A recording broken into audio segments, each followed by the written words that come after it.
So it could ban. Wouldn't surprise me if we saw that map being taken out of the equation.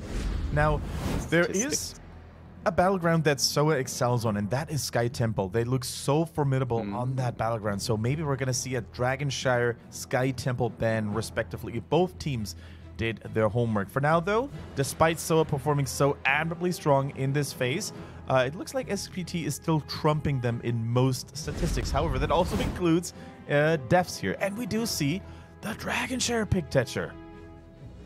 We do indeed. SPT were given the map choice. Neither of SPT's top 2 maps were banned out. Battlefield is also still available, and I think SoA are either way overconfident or haven't done their research correctly, or just are prone to bad life choices. Or are super well prepared. Either one of those things is going to prove to be true.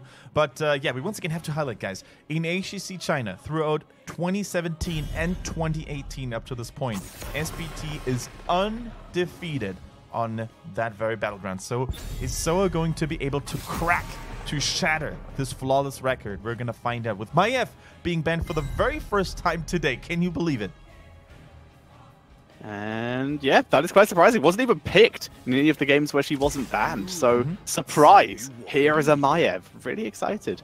Also, we have just been informed that apparently that game show will broadcast every Wednesday. So we have that to look forward to every week. Oh, yeah. I'm looking forward to it. Same. I mean, like at the end of at the third day of broadcasting, we're super hyped, but we've lost that beginning of the week. Yeah, it's a new week. Now we got that to look forward to as well. We're going to keep that hype level all the way through as Garrosh and Hanzo are brought into the draft for SoA. Already a scary-looking draft for them. Giving over Tracer to SPT, though, if they want it. Yeah, but if you remember correctly, Tetcher, SPT lost with that Tracer yesterday.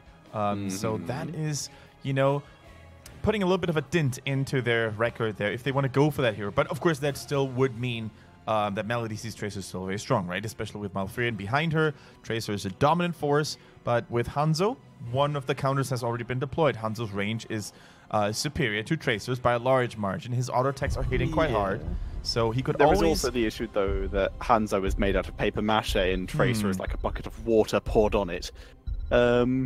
As is Greymane, though. Good burst damage, but the range could still help Hanzo. It's going to have to be very solid positioning here from SoA. They go for the Johanna once again. I mean, we just saw Johanna win a game with the CE trumping over their opponents, KT. So Johanna's win rate starting to get a little better in 2018, but I'm still not sold. I'm still not a fan. I still think there are other warriors that should get higher priority, like ETC, like Murden. It's so funny to see that ETC was the Eastern Clash winning hero. You saw Hooligan from Ballistics winning the game almost single-handedly with those god-tier mosh pits with fantastic rotations and great peeling.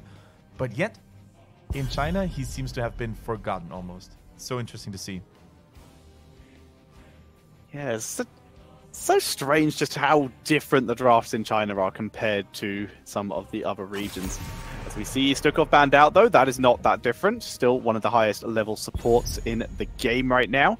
And that lowers the options a little bit. Where are the team names, by the way? I think they just disappeared.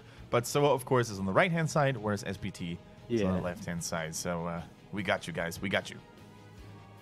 Indeed. So, SoA, they need support-wise. We could potentially see Uncle G perhaps bounce back to an old classic in the form of the Uther, layer armor upon armor, if you want to just really make Garrosh hard to kill. And currently, there's only burst damage. I wouldn't mind them just leaving their support till last pick at this point. They definitely could. I mean, you don't have to worry about anything getting stolen unless SPT wants to go double support, which, let's face it, is very unlikely. So, unless you want to hide something, perhaps, as your last pick, you can pick a support now, which oftentimes is the case when you see the enemy team's soul laner early, right? If you want to counter the soul lane really hard, you would pick the support now, which is something they don't do. So they're showing their hands right at the get-go. They're using the Sonya and the Falstad alike. Something that I actually do like here. I really think that Sonya is a stable laner. You don't have to worry about too much. And Falstad, of course, can provide the utility, the mobility to always snatch away a shrine or help his teammates in need with a nice gust. Exactly. Falstad, very solid and great on this map as well. Good rotational hero. And Sonya, if you're going to pick your solo laner before your opponents, you might as well pick arguably the best one in the game. So Sonya, perfect choice. There are a couple of heroes that could maybe challenge her still, though. A Malthael could be one of those. But then again, Malthael could also struggle against heroes like Falstad. If he is helping Sonya out, if he goes for the right talents, he can be quite the menace for him. Even the Gust could ruin Malthael's day quite hard later on in team fights. So, let's see. I personally wouldn't mind a Dehaka. Once again, Korea showed that the hero is by no means to be neglected. True, he's not as powerful as he used to be. But Jongha, once again from Ballistics as well, was putting on a clinic on that hero. But the Tracer goes through, gets picked last, and a Leoric follows into combat. Solid composition by SPT. Just a really good look here. And just to jump back to the solo laner point here, I'm going to make the argument that currently the solo lane meta is potentially in the healthiest place it has been. There is such a nice triangle of counters that it's a really good mind game scenario to work out who you pick. Maybe Sonya's a little powerful compared to some of the rest, but there are ways to deal with her, as we have found out. And we do see the return to Uther. The return of Uther. I think the way SoA wanted to actually approach this draft was, you know what, let's pick the solo laner and wait for a support choice because we want to see if they end up picking Tracer or not. And I think depending on whether there would have been a Tracer or not, their support choice could have varied. So Alex Strasser, for example, could have been a good choice if the Tracer hadn't been picked. Even, let's say, a Rhaegar. But Uther, of course, countering Tracer relatively well with the stuns and the resilience that he offers with the armor is definitely a good counter to the Tracer pick. Exactly. Protect against the Pulse Bomb. Give the armor to protect against Tracer in general. Divine Shield to save allies who are low. Cleanse against the tank picks. This is a solid pick in the form of Uther. There's the very low chance of Guardian of the Ancient Kings, which, if you're lucky, you can get value out of against the Johanna. You just have to be really, really quick to react. But it is possible. It is possible. Even a Divine Storm is possible. Let's face it. I mean, you know, Divine Storm, pretty much a niche heroic ability, but every time it goes through, it surprises me to see how well it does. At the Eastern Clash, we saw multiple games won by teams using Divine Storm. Against the Tracer, if she doesn't, you know, pay attention, she goes in, gets double stunned, gets wrecked and blown to pieces. So never discount a Divine Storm play, although, as Tetra said, Divine Shield, by far the more likely one. Yeah, more likely, more popular, but of course, the surprise Divine Storm can really work out. It's the same deal with a lot of heroes in this case, where Falstad has actually a pretty healthy heroic choice, I would say. Yeah. But for another example would be Genji. Pretty much always going to be Dragon Blade, but sometimes you just want to blow up you just want to blow up a group of people really quickly and not have to worry about having to have a Divine Shield to do it. Sometimes you just want to X-Strike on top of everyone and see if you can get lots of kills at once.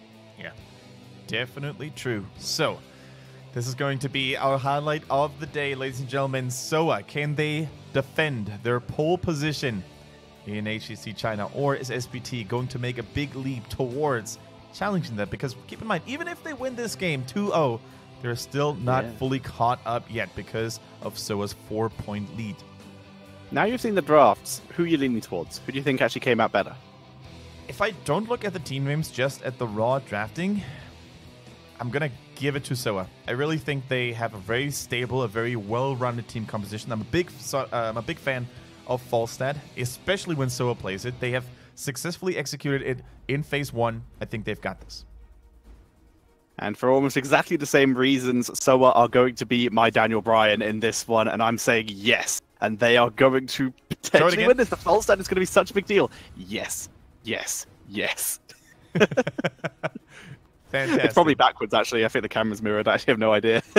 I mirrored it, but I can... okay. So it's... Say. Oh, dear.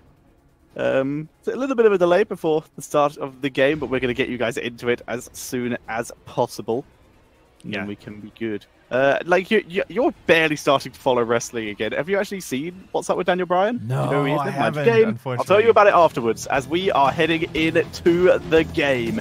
Ladies and gentlemen, spawning on the left-hand side are 2-3 absurd amount of times champions. It's Super Perfect Team with Molly on Falstad, Melody C on Hanzo, Misaka on Garrosh, Soap on Sonya, and ZZH on Uther. The drafts are the other way around. Yeah. Interesting. So it was okay. So it was SoA with the Tracer after all. Interesting. We're gonna introduce them to you here with Faye on the Leoric, Uncle G on Malfurion, Tracers being played by TY, and Klong on the Johanna. Sorry, going for that Greymane. I think you're a little ahead of me. Let me double check here. I will check. Oh yeah, I'm sitting at 11. That is way too high. Looks like there was a cheeky loading. Must have liked it during the break. Yeah, I'm on 744. 744. That I shall try to match. Nope. Don't get faster. Slow down. Slow down. Okay. 5.6. That's close to 6. I'm gonna try. Yeah, but I'm on 7. So. And gonna try again. In the meantime, you can just take over and. Yeah, you're not missing much at this point. Not such a big deal. Both teams just sort of moving into lanes and playing safe. Stormbow build for Hanzo, so he's not going to be looking for any redemption stacks. Just looking to hit those storm bolts. All right, I give up. I can't get to 7. I can't do it. 41. It's just too fast. The German internet, it's surprising me with unknown speed and reliability. I shall keep it at 41. 6. Okay. 6? Okay, I will attempt to refresh then to get to you. All right, clean feed timing, of course, very important for us to be in sync, guys, so I hope you guys understand. In the meantime, we see a gank going in against Soap on the Sonya. Does net in a kill, though. And Fawcett now, very important to keep in mind, he's going for a season marksman build. So, maining, or just basically laning and getting minion stacks is very important. What were you on? Roughly near 6. Near 6, so are you on 5? Or are you on 6? Between 5.8 and 6.2. Okay, I'm on 6.7, so I'm still over a second, so I will attempt to get slower. I don't think I can, but I will try. Yeah. A little unlucky that the stream is on fire quite here. 5-7. Boom! Hey! In! Nailed it. Nailed it! As the bruiser camps are being picked up by Start Over again, Slight Duel in the top lane, Misaka holding it. Now I have to unfortunately, I was really thinking about the Falstad, but I know Molly's also a fantastic Falstad. I've got to lean towards SPT for this game now I know the drafts are swapped. Yeah, definitely true. I'm not going to take back my words on the draft. I think SPT could be the favorite now. And I'm just getting lags. It's too fast for me. No worries, no worries. By the way, guys, if you want to be real bros, yeah, if you want to be real China bros, then you better start a petition trying to get us live into Shanghai so we could cast live from the venue. And, you know, that would basically result in us not having to rely on a clean feed. So go do it. We would support it. we would support. It'd be nice to cast from the studio, although then I'd have to wear a suit every day and I wouldn't get to wear my lovely coat. As Faye clearing out the lanes for the moment. Nice swing. Oh god, spinny circle. Yeah, I can't go this fast, it seems. It's alright. Just let me know where you're sitting at once the stream has calmed down a little bit for you. In the meanwhile, we see Tracer finding Melody C on the Hanzo, but easy leap over the wall here. Is it going to be enough, though, for Johanna to interrupt? One more shield glare. Fantastically done by Klong. Really saving his team. Not so lucky, though. He ends up falling, and that could also be the top forward. SoA now needs to get some value done in the bottom lane to make up for that. Yeah. That is level 7 for SPT. By the way. Okay. Seems good. Well, 750 to 770, so pretty far ahead of you. And anytime I'm faster, it just immediately goes to lag. No worries, no worries. So the mercenary camp will be taken over here by SoA, and they better get some value with it. They should actually rotate here with the likes of Tracer, with the likes of Johanna here maybe, but it looks like they're not really willing to do so yet. Nope, here they come. Hanzo with that extra ability power with that Stormbow, the more standard Stormboat, the more power standard Stormbow build here. As we see Leoric with the standard skeletal swing build in terms of the Neil Peasants and the Consume Vitality. You'll be able to, with the very solo lane focused build, just clear the lane, keep the lane safe. Yeah, definitely keep the lane safe against Sonya, who's normally out-pushing you because of her abilities not requiring any mana.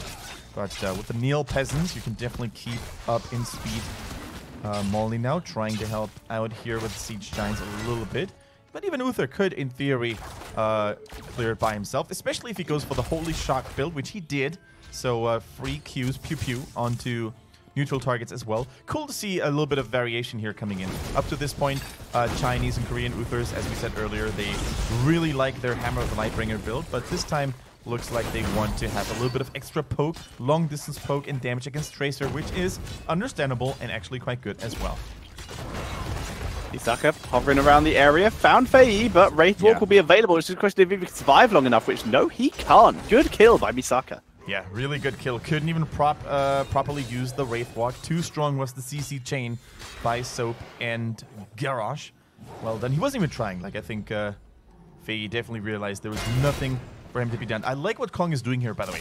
He's not using the shield glare for a safe interrupt. He's saving those for the riskier interrupts. And as such, he's still buying time using his Iron Skin to Leoric. Actually, I think he might have been able to channel it through. So well played for Klong. Not using the shield glare at the beginning, but using his body, auto attacks, and his Q, and then saving the long distance interrupt for when more heroes were able to challenge him. This was masterful play. Like, those are the tailored plays that make all the difference.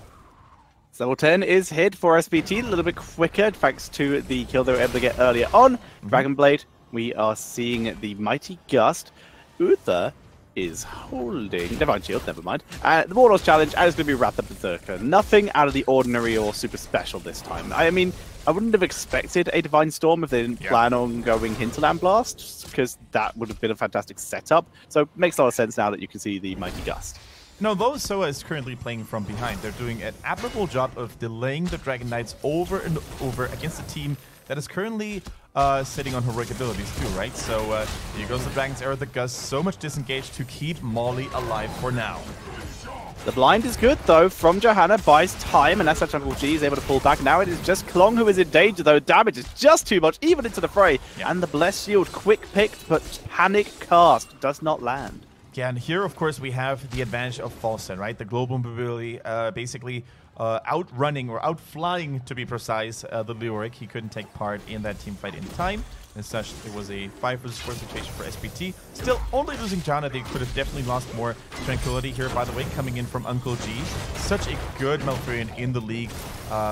Really excited to see what it's going to do here in the course of that game. Fei trying to interrupt the Dragon Knight channel. Never mind, bottom lane was already recaptured by Sori. He's kind of low, needs to be very careful.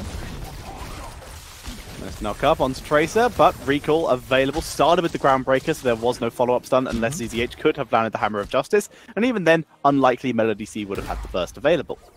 Right, it is a very quiet game up to this point. No killing streaks here. These are good. The Divine Shield has to be used. Here goes the toss. So patient, so well done, using all those crowd control abilities in the right time. And the over-chasing, the overzealousness from Johanna definitely got punished here.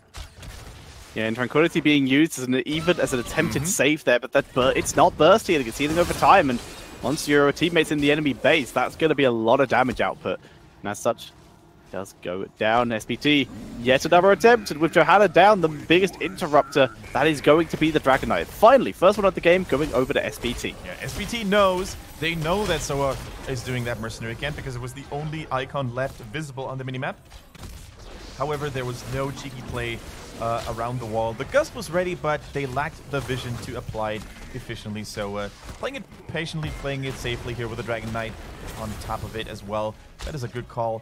And Falset taking care of the top lane in the meantime. We see Leoric trying to push there with a Night Camp.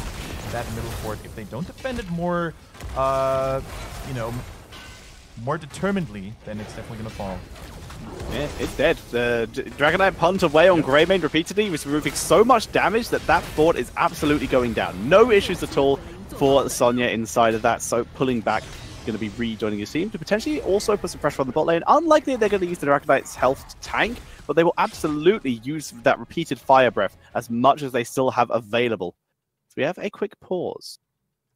Quick 3-2-3, and we're going back to the casters, back to us. Now, it's starting to... The game is starting to slip away from SoA, I feel like. They were doing a good job holding against the onslaught that was SPT, but now their lead and experience is expanding more and more. I think level 13 is going to be a big turning point, though, for Team SoA when they have a little bit more team fighting presence, when they are in even talents. So, oh, that was a quickie. We're going to go back to right in there. Yeah, nice quick pause as we head back in. Uncle G takes a very long route, and Razor recalls, dodges the Sonic Arrow. Sonya looking to turn around as that Entomb was good. Trace needs to stay so far back. Even a Seismic Slam might kill him with the AoE here as Sorry turns around. Beautiful Divine Shield though. Now Sorry in serious danger, but Razor swipes to get himself into a safe position. Uncle G also survives. Klong causing havoc in the backside as well as the Leoric. Moving forward, nice slow, but no one can pick up the kill. But look at the health bars of SoA. Lovely healing by Uncle G to top everyone back up. I was going to say the exact same thing. Uncle G with the Tranquility, giving so much healing to everyone. It is very admirable, though, also from TY once again, to see that he escaped so closely to all those abilities. If Tracer had died there, that would have been a massacre, that would have been a disaster. But with her surviving and now Ominous Wraith online, I think they could try to maybe re-engage. Misaka playing it so well here, though, trying to intercept any shenanigans, any interrupting attempt from SoA using his massive orcish body and, of course, the combos. Looks like SoA doesn't want to contest it anymore. Leoric, by the way, in the top lane. But I really think they're running out of time. Instead of solo laning, Leoric should really try to get something done with an Entomb engage with the Ominous Wraith. This is their time to shine, in my opinion. It'd be so risky. Yeah, they're even on talents, but Warlord's challenge is up, Gust is up. That just sounds like an easy way to get killed to me, Kendrick. Yeah. I mean, you're definitely right. They do have some disengage tools if you have good lockdown tools at the same time. Uncle G, speaking of getting locked down, needs to be careful. Ice Block, I think, is still available. So is Tranquility now. Could this be the fight that SoA was looking for? Zoning Entomb, trying to trap Soap away. Ominous Wraith getting dropped here, but the rest of the team not in position. Now Faye is actually in danger here.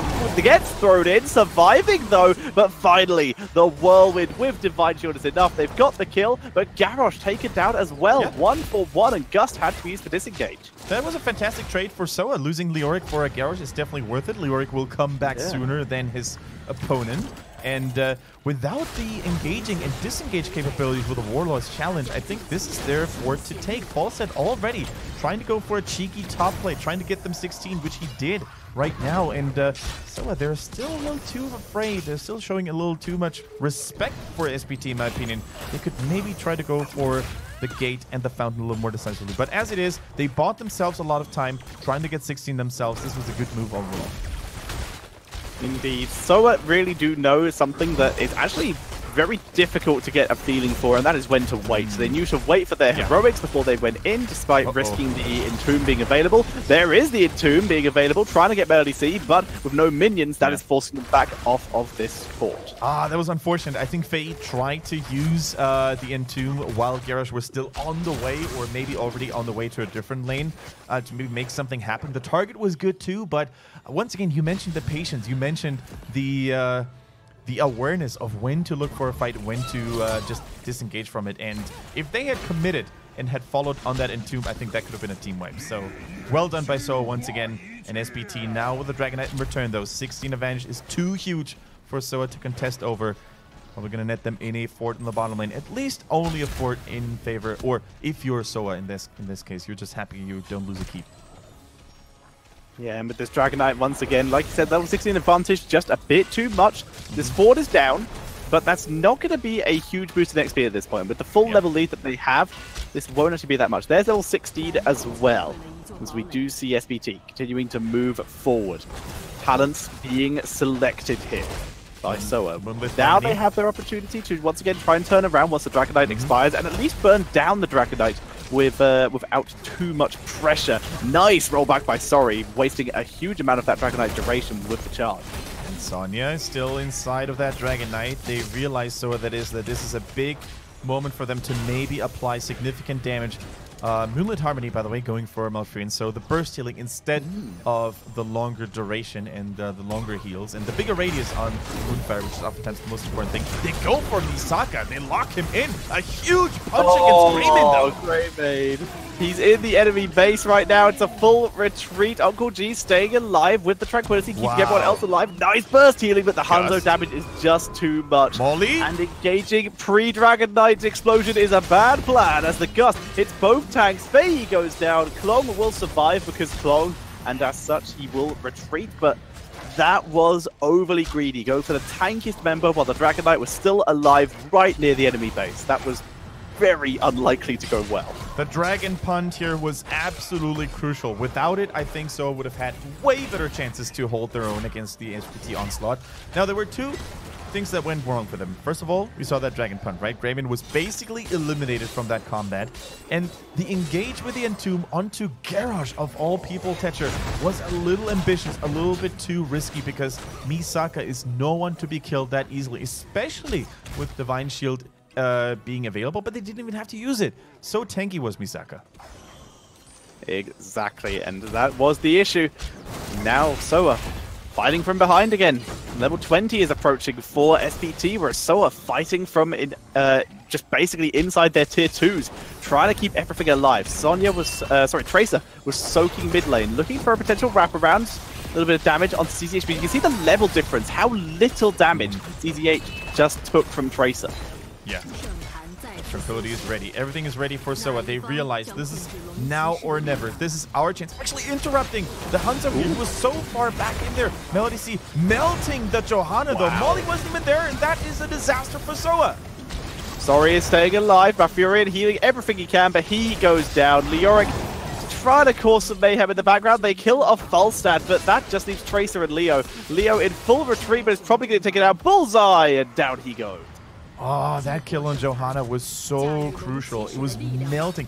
But once again, Molly wasn't even there. No giant killer available against that tank. And yet it was so much damage because of Hanzo, the combined efforts of Soap and Misaka. Well played. This is a 4-man kill. This is a 4-man disadvantage for Tracer. Tracer's a good hero, but she's not that good. SPT is probably going to carry this home easy peasy. Tracer trying to at least distract. Melody C takes a lot of damage. TY trying to poke in, but on her own, Johanna can blind. That will delay. Leoric is back as well. I mean, a lot of heroes are back. A lot of health bars are low, but the core is non-existent. That is GG, and SPT takes game number 1, the first team to take a map off of SoA this phase. Yeah, well done, SPT. That is the SPT we know. That is the 3-time China champion here. Showing up big time against what proved to be, or at least looked like to be, the strongest team up to this point. And that is the very important thing up to this point, because SoA are finally put to a stop here. They weren't able to overcome the big rival, the big top dog. I can't help but feel that they were